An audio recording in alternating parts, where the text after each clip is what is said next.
반갑습니다.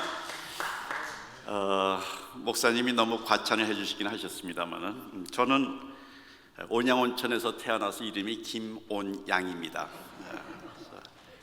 저희 위로 형님이 두 분 계시는데 다 중국산이거든요. 그 큰 형님은 북경에서 태어나서 김북경, 둘째 형님은 중국 장춘에서 태어나서 이름이 김장춘.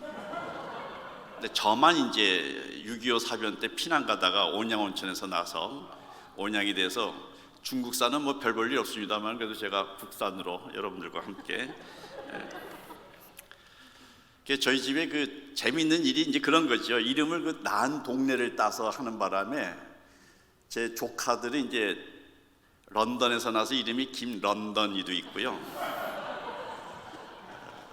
제 우리 아들을 낳았는데 신사동에서 낳았어요. 그래서 김신사로 질까 했는데 아내가 여보, 걔가 어떻게 평생 어떻게 신사로 살겠어? 그래서 이름을 이제 김보석이라고 바꿨죠. 그리스도의 보석이 되라 해서 지금은 이제 배우를 하고 있습니다. 오늘 여러분들과 함께 가정에 대한 이야기를 하게 되었는데요. 제가 올해로 결혼 44주년을 맞이하고 있습니다. 그동안 부부싸움을 정확하게 987번을 싸웠고요. 2번의 이혼 위기가 있었습니다. 그런데 사랑해서 결혼했는데, 연애해서 결혼을 했는데 왜 우리는 이렇게 싸우고 이혼을 하려고 했을까? 그래서 이혼하기 직전에 30대 후반에 아내와 얘기를 했어요. 왜 우리는 예수를 이렇게 잘 믿고, 제가 이제 세문안교회 쭉 다니고 있었으니까요, 예수도 잘 믿고 또 잘 살아보려고 하고 또 사랑해서 결혼했는데 왜 싸웠는가? 곰곰이 생각해 보니까 싸가지 없는 말 때문에, 자존심 상하는 말 때문에, 빈정거리는 말 때문에, 원망하고 불편하는 말 때문에, 그 말 때문에 985번을 싸웠더라고요. 그래서 이제 저희 부부가 어떻게 하면 말이 거듭날 수 있겠는가, 심령만 거듭나는 것이 아니라 혀도 할례를 받아야 되겠다, 말을 바꿔야 되겠구나 하고 이제 공부를 하기 시작을 해서 제 아내와 제가 의사소통 전문가, 대화 전문가가 된 거예요. 대화 전문가가 되고 나니까 이제 대놓고 화를 내는 전문가가 된 거예요. 또 이게 대화를 하자고 했는데 대놓고 화내고, 소통을 잘하자고 했는데 소리쳐야 통하는 부부가 된 거예요. 이렇게 살면 안 되겠다 해서 이제 또 공부를 계속 해가지고 지금은 말로 사람을 살리는, 하나님의 말씀이 사람의 영혼을 살리는 것처럼 사람의 말도 사람을 세워주는 힘이 있거든요. 그래서 그 말에 관한 이야기를 제가 다음 주에 할 겁니다만은 그 전에 먼저 하나님이 우리에게 주신 그 가정의 원형에 대한 이야기를 잠깐 하고자 합니다. 여기서부터 해야 돼. 이게 잘 거리가 멀어서 아마 그런가 봐요. 우선 강의하기 전에 그래도 교회니까 말씀 하나를 제가 꼭 전해드릴 게 있습니다. 창세기 우리 오늘 읽은 본문은 가정에 대한 이야기가 아닙니다. 하나님은 원래가 하나님 나라를 만드신 겁니다. 하나님 나라는 한 남자와 한 여자가 가정을 이루면서 시작이 됩니다. 하나님 나라는 가정에서 시작을 하는 겁니다. 그리고 남편과 아내는 신약으로 오게 되면 남편은 다시 오실 예수 그리스도의 표상이고 아내는 그날에 들림받을 교회의 상징입니다. 그게 에베소서 5장 33절에 그 에베소서는 이제 교회에 관한 이야기지만 비유를 남편들아 아내들아 이야기하지만 부부는 예수 그리스도와 그날에 들림받을 교회의 모형이고, 남편과 아내로 하나님이 남자와 여자를 창조하시고 생육하고 번성하고 또 다스리고 정복하고 이런 것들은 가정 안에서 하나님 나라가 구현되라는 말씀입니다. 그런데 우리가 타락을 하게 되죠.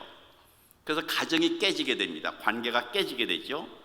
그러나 예수 그리스도로 말미암아 우리가 거듭난 생명과 진리의 말씀으로 거듭나서 하나님의 형상을 회복해 갈 때 원래 하나님이 창조하셨던 그 명령, 생육하고 번성하고 충만하고 다스리고 정복하는 그 명령을 회복해야 되는 것, 관계를 회복하는 것, 그것이 바로 구원받은 사람들이 해야 할 일이고, 그게 어디서 이루어지느냐? 가정 안에서 이루어진다는 겁니다. 저는 여기 교회 표가 참 와서 기도하면서 마음에 들었습니다. 하나님과 이웃을 기쁘게 하는 교회. 저 이제 해외 다니면서 선교사님들한테 많이 이제 가정 사역을 하고 있습니다만은, 하나님과 이웃을 기쁘게 하는 내가 화가 나서 슬프고 속상하고 우울한 상태에서 하나님을 기쁘게 하거나 이웃을 기쁘게 섬길 수가 없습니다. 저는 좀 도전적인 말씀을 드린다면, 여러분들이 하나님을 기쁘게 하고 이웃을 기쁘게 하기 위해서는 여러분 자신이 먼저 행복하셔야 됩니다. 여러분 자신이 기뻐야 합니다. 그리스도 안에서 하나님 나라는 먹고 마시는 데 있는 것이 아니라 의와 평강과 희락이라고 말씀하셨던 것처럼, 우리 자신이 내 심령 가운데 그리고 우리의 가정 가운데 의와 평강과 희락이 넘치는 그 삶이 하나님을 기쁘게 하고 그 삶이 이웃을 기쁘게 하는 것입니다. 그래서 저는 하나님 기쁘게 하기 전에, 사람을 기쁘게 하기 전에 여러분 먼저 나 자신이 기쁘고 행복하고 복음 안에서 즐거움을 누리셔야 된다는 말씀을 꼭 드리고 싶습니다. 저는 원래 강의하면 기본이 3시간인데 여기서는 이제 강사료가 아마 예산이 없는가 봐요. 1시간만 해달라고 하더라고요. 그래서 제가 그냥 1시간에 맞춰서 하려고 하다 보니까 이렇게 강의 내용이 이렇게 넘어가는 게 좀 많더라도 이해해 주시기 바랍니다. 왜 결혼했는가? 왜 결혼했는가? 제가 두란노에서 이제 아버지 학교 또 결혼 예비 학교 강의를 하면서 물어봐요. 왜 결혼하셨습니까? 사랑하니까 결혼했다는 말 빼고 이야기해 보세요 하면 거의 할 말들이 없어요. 그 중에 하나가 저는 친정집이 지긋지긋해서 친정집을 나오려고 결혼을 했어요. 어떤 형제는 혼자 밥 먹기가 싫어서 결혼을 했어요. 그건 하나님이 원하시는 결혼의 비전, 부부됨의 목표는 아니죠. 또 결혼을 이렇게 해서 가정생활을 하려면 여기 나와 있는 것처럼 여러 가지들을 해야 돼요. 사주 궁합 보는 것처럼 남자와 여자는 성격이 다릅니다. 혈액형이 다른 것처럼. 그래서 남자와 여자의 차이도 알아야 되고 성격의 차이도 알아야 됩니다. 사람들의 마음은 보이지 않습니다만 마음에는 많은 상처들이 있습니다. 분노가 있습니다. 좌절이 있습니다. 과거에 말하고 싶지 않은 부정적인 사건들이 있습니다. 증오심도 있습니다. 적개심도 있습니다. 그런 마음은 다 감추고 그냥 살아가는데, 그것들이 늘 수면 위로, 스트레스를 받으면 위로 올라오죠. 그래서 자아상 같은 것, 자존감, 묵은 감정, 묵은 상처들을 치유하는 일이 부부 생활에, 가정 생활에 굉장히 필요합니다. 아담이 범죄한 이후에 에덴 동산은 가시덤불과 엉겅퀴로 뒤싸이게 됩니다. 우리의 마음도 그렇습니다. 우리의 마음도 가시덤불과 엉겅퀴로 이렇게 아주 엉망진창이 되어 있는 것을 말씀으로 땀을 흘리고 피를 흘려가면서 내 마음을 가다듬고 다스려야만 말씀의 씨앗이 들어갔을 때 그 마음밭이 옥토가 되어서 말씀의 결실을 맺을 수가 있는 겁니다. 실제로 말씀이 들어가도 잠시 즐거워하나 금방 사그라지는 게 뭡니까? 돌짝밭에 있거나 가시덤불에 있거나 그런 것들 아닙니까? 우리들이 부부가 잘 살기 위해서 배워야 될 것이 한두 가지가 아닙니다. 우리는 그냥 어쩌다 남편이 되고 어쩌다가 아내가 되고 어쩌다가 부모가 되어가지고 자기식으로 사랑하고 자기식으로 애들을 가리킵니다. 그것이 거의 많은 문제들을 일으키죠. 저는 지금 가정사역을 한 지 제 아내와 함께 한 25년 정도 되었습니다. 한 5년 동안은 저희가 치유를 받고 그 다음에 이제 저희가 다른 부부들을 섬기는 일을 25년 하면서 말씀 가지고 해야 될 일이 있고 또 다른 지식, 하나님이 일반 계시로 허락하여 주신 가족 치료에 대한 마음에 관한 그런 것들이 말씀과 함께 갈 때 이게 온전히 치료가 되는 거죠. 마치 우리가 병원에 가면은 수술을 받을 때에 그 의사가 비록 믿지 않는 의사라 하더라도 우리는 기도하면서 하나님께서 저 의사의 손을 통해서 나를 치료해 줄 것을 기도하면서 동시에 의사가 베푸는 의술에 우리는 의존해야 되지 않겠습니까? 그런 것처럼 마음을 다스리고 관계를 회복하는 일은 말씀 외에도 전문적인 상담이나 코칭을 받아야 된다고 생각을 합니다. 가족이라는 것이 그 작아 보여도요, 가족 안에도 구조가 있습니다. 체계가 있습니다. 파워 게임을 합니다. 가족 안에도 소통이 있고 역할이 있고 기능이 있습니다. 가정 그 자체가 작은 하나의 사회입니다. 가정에서 배운 걸 가지고 직장 생활을 하는 겁니다. 가정에서 모든 것이 이루어집니다. 가정이 하나님 나라이기도 하고 교회의 출발점이기도 합니다. 우린 가정에서 배웁니다. 학교에서 배우는 게 아닙니다. 누구에게 배웁니까? 엄마 아빠 살아가는 걸 보면서 배우는 거죠. 가족은 여러분은 뭐라고 생각하십니까? 저는 어린 시절에 가족하면 공동묘지라고 생각을 했습니다. 집에 가기 싫었습니다. 집이 무서웠습니다. 집에 가면 심심했습니다. 그래서 가족하면, 가정하면 공동묘지, 그런 느낌이었습니다. 여러분은 어린 시절에 10살 때를 기준으로 초등학교 한 4학년 이하의 그 시절에 우리 집은 어땠나? 한번 생각해 보세요. 상담을 하다 보면 아주 중요한 게 10살 때까지의 기억입니다. 그걸 우리가 이제 초기 기억이라고 하는데요. 대개 10살 때까지 어떤 엄마, 어떤 아빠 밑에서 몇 남 몇 녀로 태어나서 어떤 가정 환경에서 어떤 상처를 받고 어떻게 양육받고 사랑받고 성장했는가가 남은 인생 거의 7, 80%의 영향을 주고 있습니다. 그래서 어린 시절 우리 중요하게 생각을 하죠. 지금 가족은 어떠십니까? 어린 시절의 가족은 공동묘지였다면 제 젊은 시절에 우리 가정은 전쟁터였습니다. 맨날 싸웁니다. 아내랑 애들한테 고함 지르고 집에 들어가기 싫죠. 가면 또 싸워야 되니까 또 비난 듣고 잔소리 듣고 원망 듣고 불평하는 소리를 들어야 되니까. 여러분 가정은 어떠십니까? 저희 가정은 지금 수술실이다 그렇게 이야기를 합니다.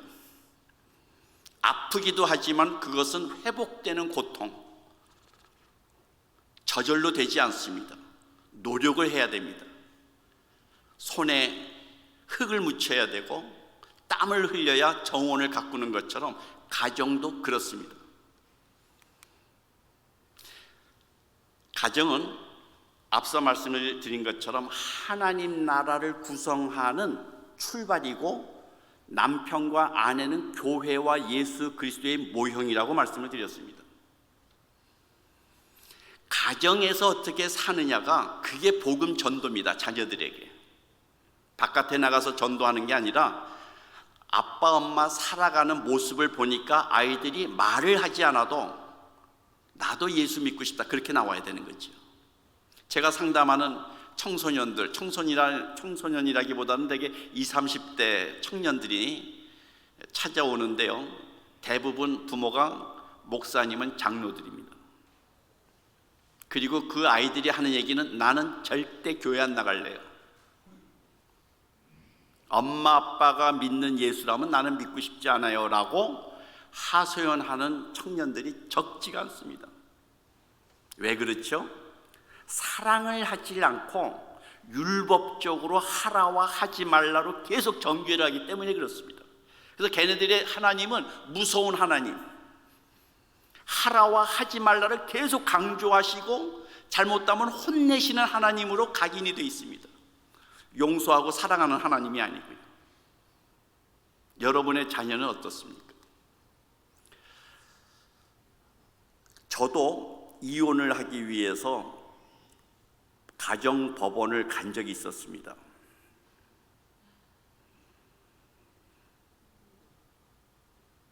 정말 살면서 이혼을 한 번도 생각해 보지 않은 분은 아마 이 교회 목사님이실 겁니다. 그 외에는 거의 대부분이 저처럼 이혼을 아마 생각해 보지 않았을까요? 실제 이혼은 안 했지만 제가 2번씩이나 오죽했으면 이혼을 하려고 작정을 했겠습니까?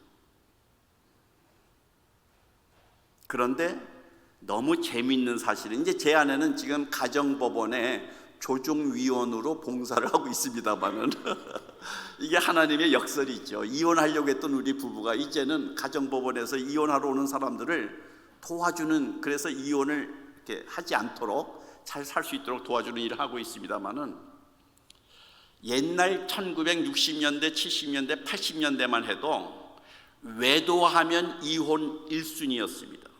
지금은 외도 괜찮다는 겁니다. 용서해 줄 수 있답니다. 대신 돈을 많이 벌어오랍니다. IMF 이후에 나타난 현상입니다. 그런데 가장 많이 이혼 사유가 성격이 달라서 이혼하겠다는 사람이 제일 많은데, 쌍둥이도 성격이 다릅니다. 성격이 다른 사람끼리 만나는 건 당연한 건데 그 당연한 것 때문에 이혼하겠다는 겁니다. 그리고 놀라지 마세요. 결혼한 지 20년 이상 된 사람들의 이혼율이 1위입니다. 25%입니다. 그걸 우리가 흔히 황혼 이혼이라고 합니다. 두 번째, 청춘 이혼이 있는데요. 결혼한 지 5년 미만의 젊은 부부들이 이혼하는 비율이 24%입니다. 그래서 20년 이상 된 부부와 결혼한 지 5년 이하인 미만인 젊은 부부들이 이혼하는 게 우리나라 전체 이혼의 50%를 차지합니다. 그리고 아시다시피 우리나라는 OECD 국가 중에 이혼 1위입니다. 자살률 1위입니다. 결혼하지 않는 비율 1위입니다. 저출산율 1위라는 거죠. 상당히 심각한 국가적인 문제가 있죠. 그런데 거기에 이혼하러 오시는 분들 중에 상당히 많은 분이 크리스찬들입니다. 저는 한국에서 굉장히 오래된 S교회의 홍보부원이었습니다. 그래서 매년 교회 요람을 만듭니다. 소리 소문 없이 아내의 이름이 바뀝니다. 소리 소문 없이 남편이 갑자기 생깁니다. 혼자 사시던 분. 재밌게 보셨나요? 저희 집이 저렇게 살았습니다. 부부싸움 하면 직접 대화 안 하고 엄마한테 뭐 갖다 달라고 그래. 자식들 시켜가지고 3쿠션 대화를 하고, 엮이는 가정, 다른 말로 하면 건강하지 않은 가정에 몇 가지 특징이 있는데, 그 첫 번째가 가정에 규칙이 많다는 겁니다. 우리 집에 가정 규칙이 얼마나 많은가, 얼마나 엄격한가. 여자아이는 치마를 입어야 된다, 몇 시까지 들어와야 된다, 온 가족이 몇 시에 모여서 밥을 먹어야 되고, 가정 예배를 봐야 되고, 몇 시에 일어나야 되고, 어디 가면 반드시 전화를 하고, 뭐 예를 들어서 크고 작은 규칙이 많은 가정일수록 건강하지 않은 가정입니다.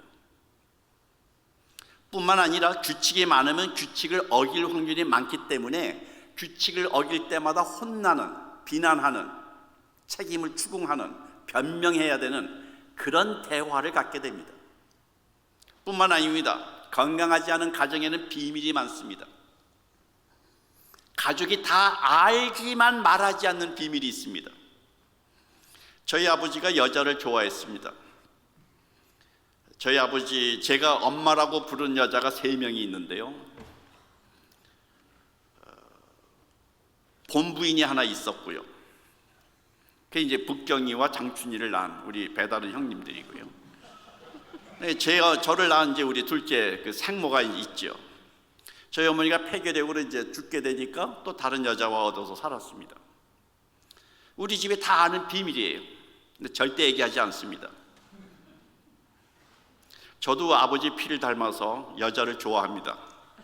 근데 한 여자만 좋아하는 거죠. 그냥 여러 여자 사귀면 저희 아버지 꼴나니까 저희 삼형제가 전부 아내밖에는 모릅니다. 그런 아버지 밑에서 자라다 보니까 가정, 위대한 일, 저희 아버지가 독립운동 하셨는데 그런 일 다 필요 없다. 가정 잘 지키는 게 그게 행복한 삶이다. 비밀이 많습니다. 장로님인데 담배 핀다? 필 수 있죠. 술 먹는다? 마실 수 있죠. 근데 비밀입니다. 가정 폭력이 있습니다. 도박을 합니다. 어떻게 그럴 수가 있냐? 쉬쉬합니다.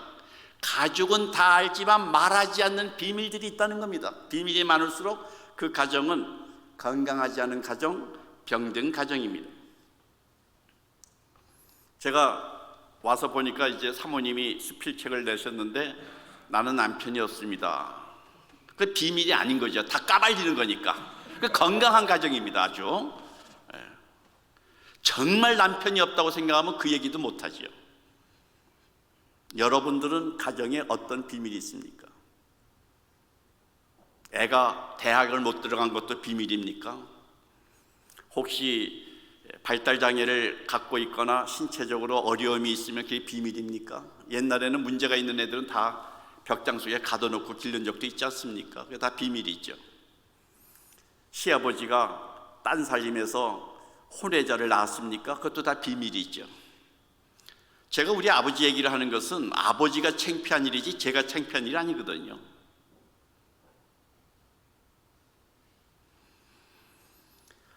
건강하지 않은 가정의 특징 중에 하나는 자기의 실수, 잘못을 잘 인정하지 않습니다. 끝까지 내가 잘했다, 옳다라고 주장을 합니다. 무슨 얘기만 하면 변명하고 방어하기 급급합니다. 그건 내가 정말 잘못했네, 미안해, 다음부터 내가 조심할게. 그 사과를 쉽게 못합니다. 특히 자존감이 낮은 사람일수록 사과를 잘 못합니다. 가족 간의 경계선이 없다는 말은 아주 중요한데요. 이제 가족 치료에서 아주 출발이 경계선 걷기입니다. 경계선을 긋는 것인데요. 남편과 아내는 너무 가까이 있어도 안 되고 너무 떨어져 있어도 안 되는 그 경계선이라는 게 있고요. 부모와 자녀도 경계선이 있습니다. 노크하고 방문을 여는 것처럼 제 아내가 이제 70살이죠. 저랑 동갑내기인데요. 저한테 이야기를 하고 싶으면 먼저 노크를 합니다. 여보, 내가 말하고 싶은데 언제 시간이 돼? 그럼 제가 얘기를 하죠. 내년에 와. 이렇게 약속을 해야 됩니다. 약속을. 그럼 제가 또 물어보죠. 무슨 주제야? 무슨 얘기를 하려고 하지? 그러면 돈 얘기하려고 해. 한 시간이 얼마나 걸릴까? 한 30분. 그렇게 주제와 시간을 정해놓고 저희는 대화를 합니다. 그냥 불쑥 들어와가지고 여보, 그 돈 어떻게 됐어? 저걸 막 이렇게 얘기하면 제가 멘붕이 옵니다. 관계라는 것은요, 당신의 일이 있고 내 일이 있고 우리의 일이 있습니다. 남편과 아내는 한 몸인 건 사실이지만 늘 붙어 다니는다면 그건 쌍둥이, 그건 비정상입니다.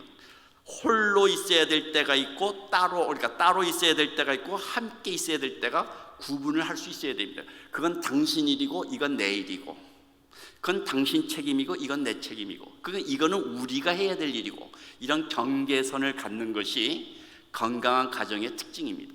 한마디로 이 건강하지 않은 가정의 특징을 한마디로 이야기하라면 말이 안 통하는 집입니다. 상담소를 제가 하는데 저는 이제 아하 연구소라고 합니다. 아하 상담 연구소인데요. 아하, 아버지 하나님의 약자입니다. 아하, 아담과 하와의 약자입니다. 그래서 아버지 하나님에게 지음을 받은 아담과 하와가 우리 연구소에 와서 상담받고 나면 아하, 그리고 이제 돌아가는 그런 연구소로 이름을 졌습니다마는, 많은 분들이 오셔서 하시는 이야기의 첫 마디가 저는 남편과 말이 안 통해요. 답답해 죽겠어요. 남편은 저는 아내랑 말이 안 통해요. 골치가 아파 죽겠어요. 아내는 가슴을 치면서 답답하다고 그러고 남편들은 머리를 가리키면서 골치가 아프다고 이야기를 합니다. 부모들은 아이들과 대화가 안 돼요. 무슨 얘기만 하면 듣기 싫어하고 문 닫고 나가버리고, 아이들한테 물어보면 정말 엄마 아빠는 우리 말을 안 들어줘요. 내가 무슨 얘기하면 말도 안 된다는 식으로 한심하다는 듯이 쳐다보면서 잔소리만 하셔요. 저는 부모님과 대화하고 싶지 않아요. 부모들은 아이들과 대화가 안 된다고 답답해합니다. 남편과 아내도 대화를 못합니다. 그냥 겉이야기라는 것은 밥 먹었어? 바빠? 무슨 약속 없어? 오늘 교회 가야 되지 않아? 그거 어떻게 했어? 이런 정보를 주고받는 대화는 자연스럽게 하지만, 제가 이야기하는 대화는 속 깊은 대화, 내 감정 상태, 내 욕구 상태, 나의 필요, 나의 어려운 점, 내 필요한 점, 의논을 하고 싶은데 의논 상대가 안 된다는 겁니다. 여러분 가정은 대화가 얼마나 잘 되십니까? 소리쳐야 통합니까? 대놓고 화를 내야 대화가 된다고 생각하십니까? 그렇지 않습니다. 하나님이 우리와 대화하는 방식을 성경에서 잘 찾아보십시오. 하나님이 첫 번째 하시는 일 중에 하나가 경청하시는 일입니다. 우리의 작은 신음소리에도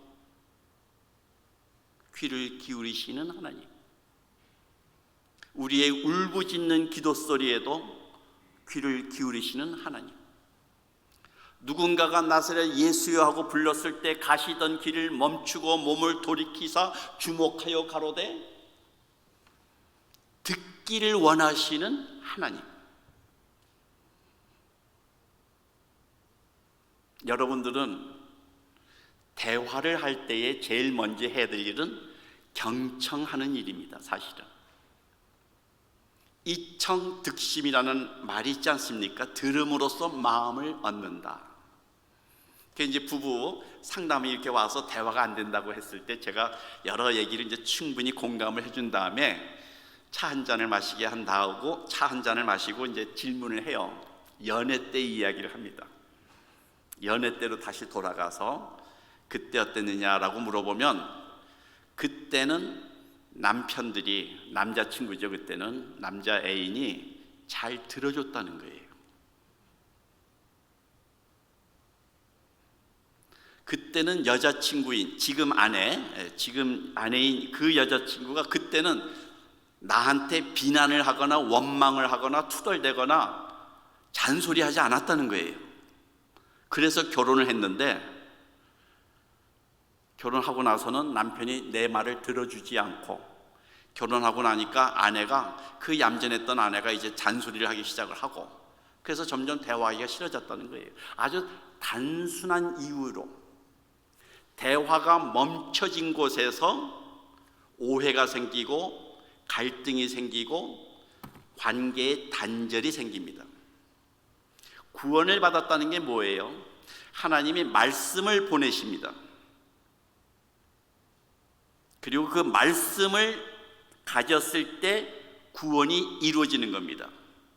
즉 하나님과 관계가 회복된다는 것은 말씀을 던져주시고 던져주신 그 말씀을 우리가 받을 때 그 말씀이, 생명과 진리의 말씀이 나를 거듭나게 하고 그 말씀으로 우리가 듣고 기도로 응답하면서 교제가 되는 것이지요.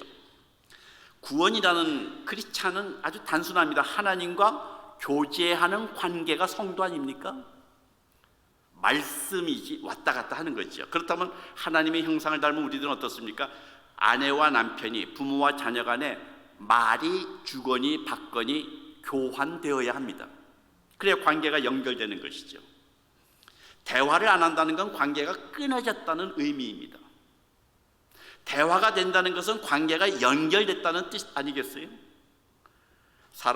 하나님은 사람을 관계 안에서 살아가도록 지음을 받았어요. 우리는 성부, 성자, 성령 하나님이 공동체로 존재하시는 것처럼 사람도 하나님의 존재 방식을 닮아서 남편과 아내와 자녀와 다른 사람과 어울리며 소통할 수 있는 사회적인 존재로 지음을 받았기 때문에 대화를 하지 않고서는 살아갈 수가 없어요. 관계 없이, 관계를 맺지 않고서는 우리는 살아갈 수가 없습니다. 근데 관계를 맺으려면 뭘 해야 돼요? 말을 해야 됩니다. 말을. 근데 안 들어줍니다. 거기에서부터 상처, 분쟁, 단절 이런 것들이 생기는 거죠. 그렇다면 건강한 가정, 기능적으로 이렇게 행복하게 잘 돌아가는 가정, 그 순기능적인 가정의 가장 큰 특징이 있다면 차이점, 당신과 나와 서로 생각이 다른 것, 감정이 다른 것, 해결 방법이 다른 것, 욕구가 다른 것, 필요가 다른 것, 그 다른 것을 존중하고 받아들이는 거예요. 이제 그 심리학에서 동일시 현상이라는 게 있습니다. 내가 아내한테 무슨 얘기를 한마디 하면 아내가 알아들어야 돼요? 못 알아들어야 돼요? 네? 그런 생각을 가지고 있으니까 부부싸움 하는 거예요. 내가 한마디 하면 아내가 못 알아들어요. 못 알아듣는 게 정상이에요. 근데 나는 알아들을 거라고 내가 그렇게 기대를 하고 말을 했는데 못 알아들으면 화가 나는 거예요. 원래 남자와 여자는 뇌가 다릅니다. 뇌 생리학, 여기 의학을 공부하신 분도 계시고 뇌과학 공부하신 분도 계시겠지만 남자와 여자는 뇌의 구조가 좀 다릅니다. 발달 부위도 다릅니다. 뇌가 다르면 그러니까 뇌가 다르면 생각하는 게 다르고, 생각하는 게 다르면 느끼는 감정이 다르고, 생각이 다르고 감정이 다르니까 행동이 달라집니다. 그러니까 전혀 다르게 봅니다. 다르게 보고 다르게 반응을 합니다. 그게 남자와 여자의 차이입니다. 거기서 우리는 매력을 느끼는 거죠. 근데 이제 그 매력 때문에 힘든 게, 예를 들어서 연애할 때는 말 없는 그 오빠가 너무 멋있었어요. 내 얘기를 끝까지 말 없이 들어주면서 빙그레 웃는 게 참 좋아가지고 믿음직스러워서 결혼을 했는데, 결혼하고 나니까 이거 완전히 그냥 벽창 온 거예요. 얘기를 안 해요. 얘기를. 연애할 때는 그렇게 말 없는 오빠가 좋았고 멋있어 보였는데, 듬직해 보였는데, 결혼하고 나니까 벽창호랑 사는 것 같다는 거예요. 원래 그 남자는 말이 없던 남자인 거죠. 또 남편이 하소연을 합니다. 연애할 때는요, 제 아내가 처녀 때는 그 이야기하는 게 꾀꼬리가 얼마나 재밌게 얘기했는지 몰라요. 그런데 결혼하고 나니까 시끄러워서 못 살겠어요. 시끄러워서. 그 매력으로 보였던 것이 다 고통으로 느껴진다는 거지. 남자와 여자는 다릅니다. 내 배로 난 새끼들도 자녀들도 다릅니다. 쌍둥이도 성격이 다릅니다. 그 다름을 인정하는 것. 하나님은 마치 로봇을 제작하듯이 모든 사람을 다 똑같이 만들지 않으셨습니다. 그 다름을 받아들이는 것이 어려운 일이죠. 그게 교만해서 그렇습니다. 그 뿌리를 찾아가 보면. 그래서 뭐든지 얘기할 수 있어야 됩니다. 제가 아내한테 이렇게 얘기를 했습니다. 여보, 난 진짜 당신과 못 살 것 같아. 이혼하고 싶어. 그러니까 제 아내가 얼마나 내가 힘들게 했으면 당신이 이혼까지 생각을 했겠어. 그러니까 제가 갑자기 이게 뭐지? 옛날 같으면 이거 화를 냈어야 되는데 이거 어떻게 하지? 내가 무슨 얘기를 해도 상대방이 그 얘기를 다 받아줄 수 있으면 점점 우리의 속내를 얘기하게 됩니다. 아이들이요, 왜 거짓말을 많이 하느냐 하면 무슨 얘기만 하면 엄마가 탁 잘라서 그건 네가 잘못한 거야, 이렇게 해야 돼, 저렇게 해야 돼. 그러니까 거기서 더 이상 얘기를 안 하는 겁니다. 무슨 얘기를 해도 다 들어줄 수 있을 때 사람은 점점 정직한 자기 표현을 하게 돼 있습니다. 여러분이 기도할 때 하나님께 감추고 기도하십니까? 이런 기도하면 하나님이 쓸데없는 것도 기도하는구나 하고 혼낼까 봐 어떤 건 숨기고 어떤 거는 얘기하고 하나님을 기쁘게 할 말만 합니까? 아니면 내 안에 있는 분노와 좌절과 슬픔과 그 모든 것들을 정말 물을 쏟아 붓듯이 하나님께 하소연하는 마음으로 나의 모든 것을 드러내는 기도를 하십니까? 그게 가정 안에서 이루어져야 됩니다. 사실은. 왜? 아담과 하와가 벌거벗었으나 부끄러워하지 아니하더라.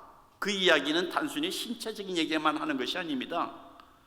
우리의 속 안에 있는 나의 그 음란하고 교활하고 교묘하고 어떤 때는 그 죄로 가는 듯한 그 죄에 대한 유혹 때문에 갈등하는 나의 모든 것까지라도 배우자가 서로 내놓고 그래, 그럴 수 있구나,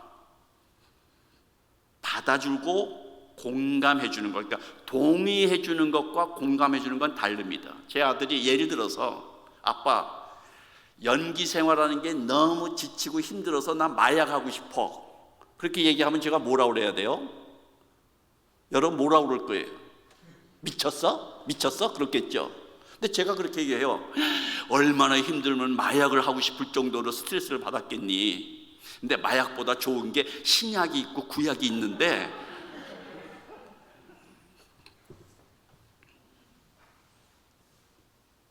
저는 아들만 셋입니다. 목 매달아 죽을 팔자긴 한데요, 우리 아들 셋은 무슨 이야기든지 저한테 혹은 제 아내한테 다 합니다. 거의 비밀이 없을 정도로, 그러니까 상담자의 역할을 하는 건데요, 무슨 얘기를 해도 큰아들이 43살이고 둘째가 이제 배우하는 아이는 둘째 아들이긴 한데요, 올해 이제 41살이고 막내가 이제 30살짜리가 하나 있습니다만은, 가정 안에서 무슨 이야기를 해도 다 들어주고 공감해주고 이해해주고 함께 고민하고 기도해주는 그런 관계, 그게 하나님이 원하시는 하나님 나라의 이 땅의 모습 아닐까요? 그래서 한마디로 건강한 가정의 특징은 마음이 통한다는 겁니다. 마음이 통한다. 건강하지 않은 가정은 말이 안 통한다. 건강한 가정은 마음이 통한다. 딱 두 개의 문장으로 구분할 수 있습니다. 여러분은 남편과 혹은 아내와 마음이 통하십니까? 부모와 자녀 간에 마음이 연결되어 있으십니까?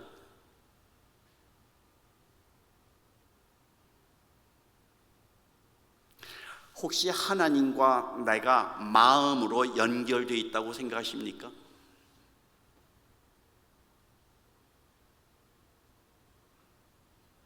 만약 연결되어 있다고 생각하신다면 무슨 근거로 그런 주장을 하십니까? 혹시 마태복음 7장에 나오는 말씀처럼 내가 주의 이름으로 귀신을 내어 쫓고 주의 이름으로 많은 역사를 베풀었다고 할지라도 주께서 나는 너희들을 도무지 모른다라고 이야기할 수 있는 여지가 혹시 나한테는 해당되지 않을까 생각해 본 적 없으십니까? 나는 하나님을 잘 섬긴다고 했지만 정작 하나님은 No, 너는 나를 섬긴 것이 아니라 너 자신을 섬긴 것이야, 이렇게 이야기할 수도 있습니다. 제가 그랬습니다. 저희 외증조 할아버님이, 증조 할아버님이 언더우드 목사님한테 세례를 받고 한국 초대교회 목사가 되셔서 제가 4대째, 저희 집안이 그 목회자 가정인데요, 태어나니까 크리스찬이에요. 교회를 다녔어요. 저는 국민학교 4학년부터 새벽기도를 다녔습니다.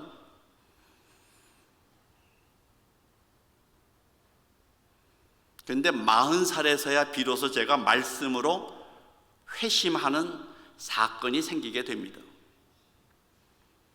그 전에는 내가 하나님을 이렇게 열심히 섬긴다라는 자기 의를 드러내기 위해서 신앙생활을 했던 것 같아요. 나의 의, 내가 하나님을 이렇게 섬겼다. 제가 아내한테도 그랬습니다. 미안해 여보, 내가 당신을 사랑한 것이 아니라 내가 적어도 당신을 이 정도로 사랑한 남자라는 걸 입증시키려고 내가 그렇게 오랫동안 이악 물고 당신을 사랑했어. 그거를 우리가 전문용어로 자기애라고 합니다. 나르시시즘. 똑같이 교회 봉사를 해도 주님을 기쁘게 하는 그 마음이 솟구쳐서 교회 봉사를 하고 여러 가지 일을 하는 것과, 그것도 있지만 목사님한테 인정받고 사람들한테 칭찬받는 게 좋고 나의 존재 가치를 올리기 위해서 봉사하는 것도 우리는 전혀 없다고 말 못합니다. 우리는 내면의 깊은 동기를 살펴볼 필요가 있죠. 그래서 건강한 가정, 행복한 부부의 7가지 특징을, 이제 제 아내가 가족치료학 박사입니다. 그래서 아내 제가 또 도와야 되니까 같이 공부를 하면서 이제 논문도 이렇게 좀 봐주기도 하면서, 박사보다 더 한 등급 위에 가요, 밥사예요. 제가 아내를 계속 밥을 사줘가면서, 아내가 밥할 시간이 없으니까 제가 밥을 사줘가면서 아내를 공부시켰는데요, 제 아내는 49살에 대학원을 들어가 가지고 63살에 박사가 돼서 64살에 교수가 되어서 전주대학교에서 오랫동안 교수하다가 그만두긴 했습니다만은, 그 아내와 제가 어떻게 하면 좀 더 성경이 이야기한, 성경은 구원에 관한 말씀이지 가정에 어떻게 살아야 되는지 부부의 행복 지침서는 아닙니다. 성경은 구원에 관한, 하나님 나라에 관한 말씀이시지 자녀 교육 지침서가 아닙니다. 그러나 원리가 있으니까 그 원리 안에서 찾아봤어요. 어떻게 하면 행복한 부부가 될 수 있는가. 아까 말씀을 드린 것처럼 먼저 존중해 주는 것. 존중이라는 말은요, 성경적인 용어로 풀어 쓴다면 피차, 용납하고, 그 얘기입니다. 주님께서 나를 있는 모습 그대로 받아들인 것처럼 나도 당신을 있는 모습 그대로 받아들입니다. 이것을 수용이라는 말을 쓰기도 하고 용납이라는 말을 쓰기도 합니다. 성경에는 어떻게 표현하냐면 서로 받으라, 그런 이야기를 합니다. 서로 받으라, 피차, 용납하라, 있는 모습 그대로 받아들이는 것, 그게 존중하는 겁니다. 나랑 생각이 다르지만 그렇게도 생각할 수 있겠네, 나와 다르게 이야기를 하는 것에 대해서 당신의 관점에서는 그럴 수도 있겠네, 있는 그대로 받아주는 거죠. 무엇보다도 비난을 하지 말아야 됩니다. 비난은 말없는 이별을 가지고 오는 대화입니다.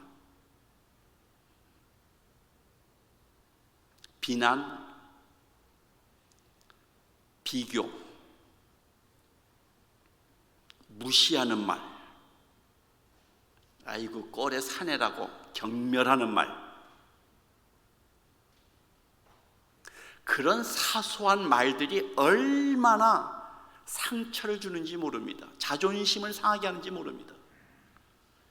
에베소서를 읽어보십시오. 도둑질하는 자는 도둑질을 그만두고 다른 사람을 도우라고 이야기를 하는 것처럼, 너희가 거듭났으면 무익한 말, 더러운 말, 어리석은 말은 그만두고 덕을 끼치는 말을 하라고 합니다.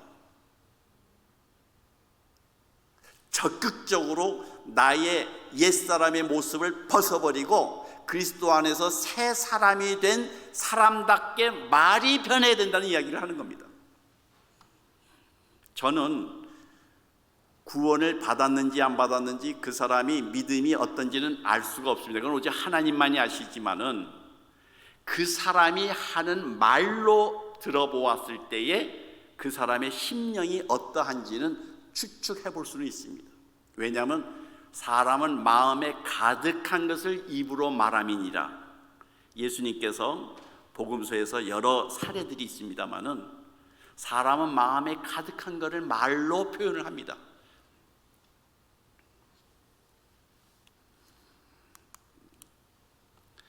무엇보다도 저희 집에서는 이제 우리 아내의 파워가 100%, 제 파워가 100%입니다.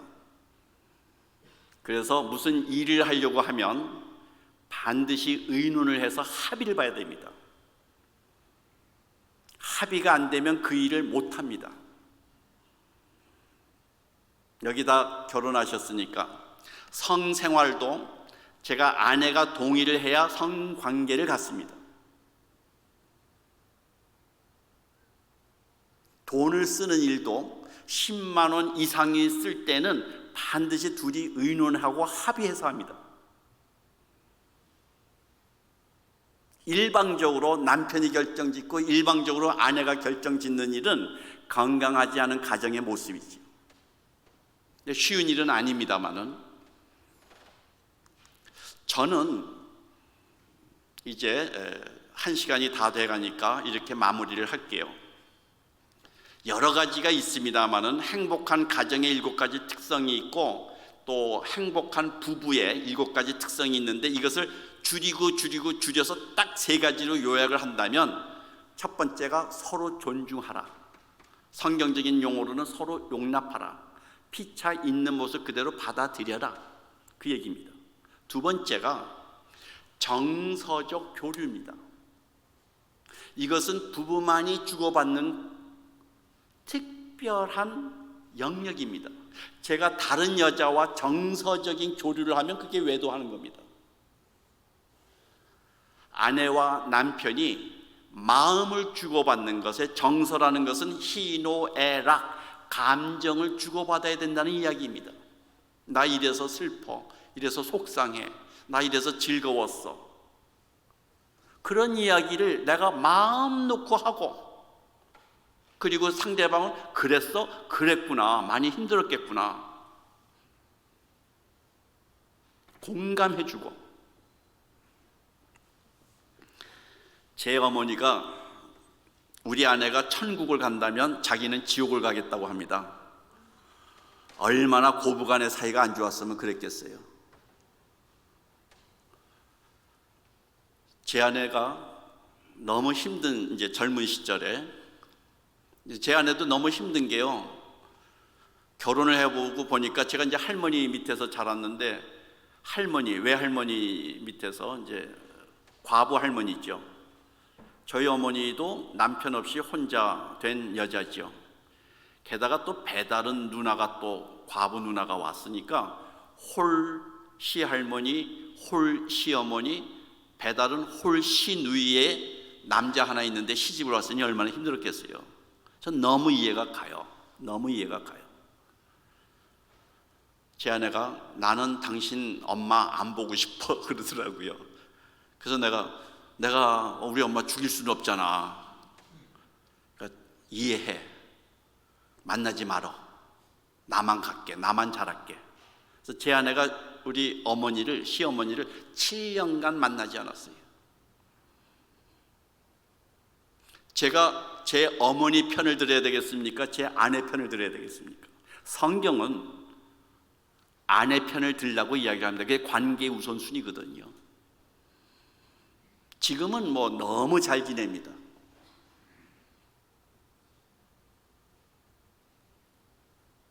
그 관계 회복되는 게 하루아침에 되는 건 아니겠습니다만은 다 믿는 사람들인데도 고부간의 갈등이 있고 부부간의 갈등이 있고 부모 자녀 간의 갈등이 있습니다. 그런데 그거를 해결하기 위해서 하는 것이 기도와 수다밖에는 없는 거예요. 전문가의 도움이 필요한데. 그래서 부부간에 부모 자녀 간에 정서적인 교류를 할 수 있어야 되고요. 세 번째가 긍정적인 영향력을 끼칠 수 있어야 됩니다. 이 3가지가 건강한 가정, 건강한 관계, 그건 교회 안에서도 마찬가지입니다만은 필요하죠. 그러면 이런 행복한 가정, 어떻게 만드나? 비밀이 있습니다. 저절로 되지 않습니다. 예산 세워서 저를 초대해 주시면 그때 또 이야기하도록 하겠습니다. 우선 호세아 선지자가 이야기를 합니다. 내 백성이 지식이 없는 거로 망하는도다. 하나님에 대한 지식이 없어서 하나님을 제대로 섬기지를 못해서 내 백성이 망하게 되었다라고 한탄을 합니다. 사람을 사랑하려면 사람에 대한 지식이 있어야 됩니다. 여러분들이 하나님을 잘 섬기기 위해서 성경을 공부하십니다.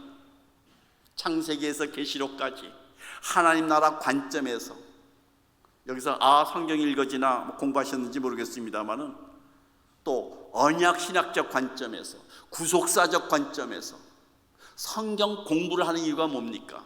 하나님을 바르게 알고 그 하나님을 바르게 예배하기 위해서 성경을 공부하는데, 그 하나님이 우리에게 말씀하십니다. 내 배우자를 사랑하라, 내 자녀들을 사랑해라, 내 이웃을 사랑해라, 너 자신을 사랑해라. 요한복음 13장 33절 34절 보십시오. 너희가 서로 사랑하면 세상 사람들이 너희가 내 제자인 줄을 알리라. 내가 너희를 사랑한 것 같이 너희도 서로 사랑하라. 이 사랑을 하려면 누구를 사랑해요? 하나님 사랑하는 게 아니라 사람을 사랑하라는 겁니다. 지금 사람을 사랑하는 것이 곧 하나님을 사랑하는 거라는 거예요. 그게 새 계명이에요. 유일한 계명이에요. 하나님 사랑, 이웃 사랑. 하나님은 눈에 보이지 않습니다. 하나님께서 우리에게 명령을 하십니다. 내 이웃을 내 몸같이 사랑하라. 내가 너희를 사랑한 것처럼 서로 사랑하라. 그리고 사랑하려면 내 남편이 어떤 사람인지, 내 아내가 어떤 사람인지, 내 자녀가 어떤 사람인지 사람에 대한 지식이 있어야 되지 않겠습니까? 왜 제가 저렇게 행동하는지, 왜 내 남편이 저렇게 행동을 하고 저런 말을 하는지, 왜 저럴 때 뚜껑이 열리는지, 왜 저럴 때 행복해 하는지를 알아야 사랑할 수 있죠. 사람에 대한 공부하셔야 됩니다. 아내에 대해서, 남편에 대해서, 자식에 대해서. 옛말이 있지 않습니까? 자식도요, 겉으로 나지 속으로 나는 게 아닙니다. 제 아들이 마지막에 했던 드라마가 아는 건 별로 없어도 가족입니다라는 드라마가 있습니다. 그걸 꼭 추천해서 제가 여러분한테 권하고 싶은 것은, 가족들인데 불구하고 대화를 안 해가지고 소통이 안 돼서 오해와 갈등이 생기고 서로 이혼하려고 하는 그 지경에, 그 많은 가정의 문제들을 가지고 누구한테 가냐? 친구한테 가서 의논을 합니다. 친구와는 다 대화가 되는데 정작 엄마 아빠와는 대화를 안 하는 그 가족. 왜 대화를 안 합니까? 걱정할까 봐. 사랑이라는 이름으로 대화를 안 합니다. 나의 어려운 고통을 이야기하지 않습니다. 내가 닥친 문제를 의논하지 않습니다. 왜? 이야기해봤자 도움이 안 되니까, 혹시 비난할지 모르니까, 또 불필요하게 걱정할까 봐. 대화가 단절된 가정에서 무엇이 즐거움이 있고 함께함이 뭐가 있겠습니까? 아하 가화만사성이라고 제가 프로그램을 만들었는데요. 저는 1994년도에 이제 영국에 가서 목회 상담, 크리스찬 코칭을, 크리스찬 카운슬링 상담을 배웠습니다. 저희 부부가 회복이 되고 나니까 교회 안에 얼굴들은 다 그럴듯해 보이는데 실제는 속은 골마 터진 부부들이 제 눈에 보이기 시작한 거예요. 꼭 옛날에 저처럼. 그래서 저분들을, 교회 안에 있는 저분들을 내가 좀 도왔으면 좋겠다. 그래서 90년대 초만 해도 가정사역이라는 것이 이제 유행처럼 있어가지고 공부를 하고서 제가 만든 프로그램이, 우리 부부가 이제 가정사역을 시작을 했습니다. 그래서 이름을 지은 것이 이제 아하 가화만사성에서, 아담과 하와는 다릅니다. 하나님은 아담과 하와를 다르게 지으셨습니다. 목적이 다릅니다. 아담을 지은 목적과 하와를 지은 목적의 그 메타 목적, 그러니까 궁극적인 메타골은 같지만 역할의 목적은 다릅니다. 재료가 다릅니다. 남자는 진흙으로 짓고 여자는 뼈다귀로 만들었습니다. 짓는 시기도 달랐습니다. 만드는 방법도 달랐습니다. 역할이 달랐습니다. 남자와 여자는 다릅니다. 이 다름을 인정하는 것이 연합의 출발입니다. 두 번째가 하나 되길 원합니다. 원래 하나 되기 원해서 결혼을 했는데 몸만 하나가 되고 마음이 하나 되지 않은 겁니다. 영혼이 하나 되지 않은 겁니다. 몸뚱아리만 하나가 되는 게 아닌데 진정한 의미의 우리의 그 마음과 우리의 정신과 우리의 영이 하나가 되어서 큐티도 서로 함께 나누고 내 마음의 정서도 나누고 몸도 나눌 수 있어야 되는데 언제부터인가 그 관계가 깨지기 시작을 했습니다. 그래서 하나 되기 원한다는 것을 우리가 분명히 하자. 그것이 하나님이 원하시는 연합의 원리니까. 가정이 우선입니다. 저는 30대만 해도 돈을 많이 벌어다 주면 훌륭한 남편, 멋진 아버지라는 착각을 하고 새벽부터 밤늦게까지 열심히 일만 했습니다. 그리고 주일날은 교회에서 하루 종일 살았습니다.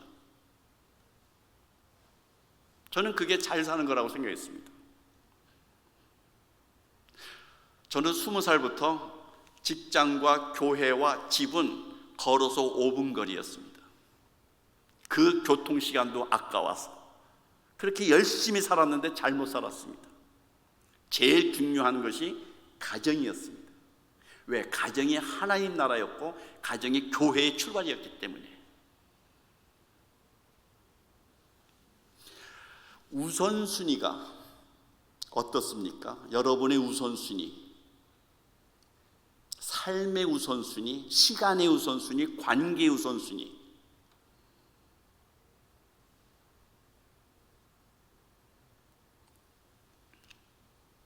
화해의 길로 함께 갑시다. 우리는 남편 만나고 아내 만나서 내 인생이 이렇게 됐다라고 이야기하지만 사실은 어린 시절부터 쌓였던 상처들이 있습니다. 말 못할 사건들이 있습니다. 비난을 당하고 비교를 당하고 추행을 당하고 폭력을 당하고 배고팠고 여러 가지로 어린 시절부터 우리는 죄인인 엄마와 아빠 밑에서 죄인으로 태어나고 죄된 생각과 죄된 환경 속에서 죄로 얼룩지면서 많은 상처를 안고 결혼들을 했습니다. 정말. 그런데 결혼을 하고 나니 이 남편도 이 아내도 여전히 죄인의 모습으로 또 거기에 죄를 더하는 거죠. 그래서 여기까지 목구멍까지 딱 찼습니다. 상처가 건들면 쏟아져 나옵니다. 말과 마음이 다릅니다. 말은 그럴듯하게 하지만 이 마음 안에 나도 모르는 무의식 안에 그 이제 닫힌 의식 속에 저 밑에 배꼽 밑에 있는 깊은 마음 속에는 상처가, 분노가, 좌절이, 우울이, 죽고 싶은 심정이, 복수하고 싶은 마음들이 드글드글합니다. 그것이 해결되어야 됩니다. 그런데 어떻게 해결하느냐? 만사는 통대화, 통하는 대화로 이루어집니다. 말씀을 회복해서 구원을 받는 것처럼 관계가 회복되기 위해서는 말의 변화가 와야 되고 대화를 하기 시작을 해야 됩니다. 싫어도. 한 10분 더 해도 되나요? 강사료는 안 받겠습니다. 10분 더 해도 추가 요금 없이 그냥 하겠습니다. 예. 저는 부부싸움을 하면 집을 나가는 나쁜 습관을 갖고 있었습니다. 아내랑 얘기하다가 너무너무 스트레스를 쌓으면 집을 나갑니다. 안방에서 얘기하다가 듣기 싫으면 거실로 나가면 아내가 거실을 따라 나와서 또 얘기를 하면 제가 자동차를 타고 바깥으로 나가면 문자를 보냅니다. 좋은 말 할 때 빨리 들어와. 그 밤에 12시에 집에 들어서 이렇게 자려고 하면 잠이 와. 당신은 그리고 잠이 와. 그래서 제가 알았어, 내가 다 잘못했어. 그러면 뭘 잘못했다고 생각해? 하고 다시 또 시작을 하는 것이죠. 대화 쉽지 않습니다. 야고보 사도는 말하기를 혀를 길들이는 자는 온전한 사람이라고 얘기했습니다. 큰 배를 움직이는 게 키 아닙니까? 우리의 인생을 몰아가는 게 이 혀입니다.